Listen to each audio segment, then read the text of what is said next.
আমার এই জামাত ইসলামে অ্যাক্টিভ হওয়ার জন্য হাসিনা দায়ী। ও যদি জেলে এইভাবে কষ্ট না দিত আমার মনে হয় আমি এভাবে আসতাম না। আগে যে ছিলাম অবিখা করেই খেতাম।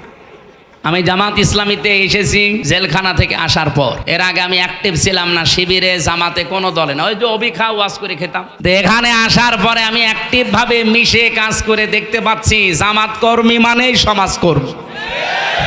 এদের আসল কাজ এইটা যে সমাজে উন্নয়নমূলক কাজে আপনি আগে অংশগ্রহণ করেন। এই জন্য আহ্বান জানাচ্ছি এদের চরিত্রটা আপনিও নেন, আপনাকেও মানুষ ভালোবাসবে। মানুষকে জোর করে কিছু হয় না, তার প্রমাণ হাসিনা।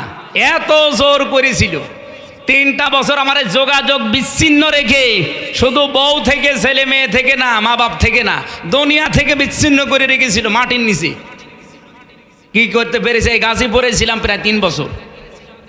কি করতে পেরেছে শেষ পর্যন্ত? যেটাকে ওরা বেশি ঘৃণা করে সেই দলে এখন আমি আরো অ্যাক্টিভ হয়ে গেছি।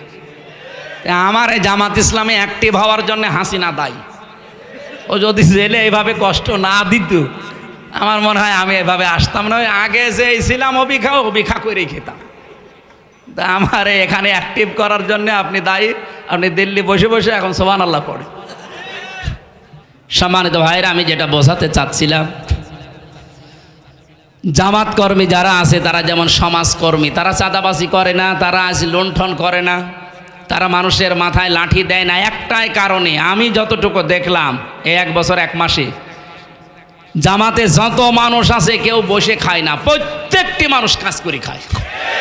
সে যদি ভ্যান চালকও হয় কেউ বসে খায় না। আপনি দেখেন প্রত্যেকের কোনো না কোনো কাজ আছে।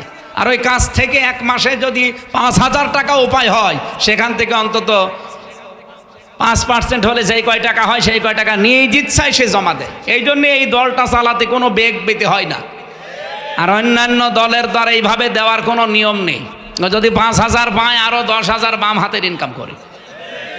এই জন্য আহ্বান জানাচ্ছে, আমি নিজে বুঝেছি, এদেরকে দেখলাম এরা ফাক্কু রকাবা করতে চায়, এরা দাসত্ব মুক্ত করতে চায় মানুষকে, মানুষের দাস থেকে আল্লাহর দাস বানাতে চায়।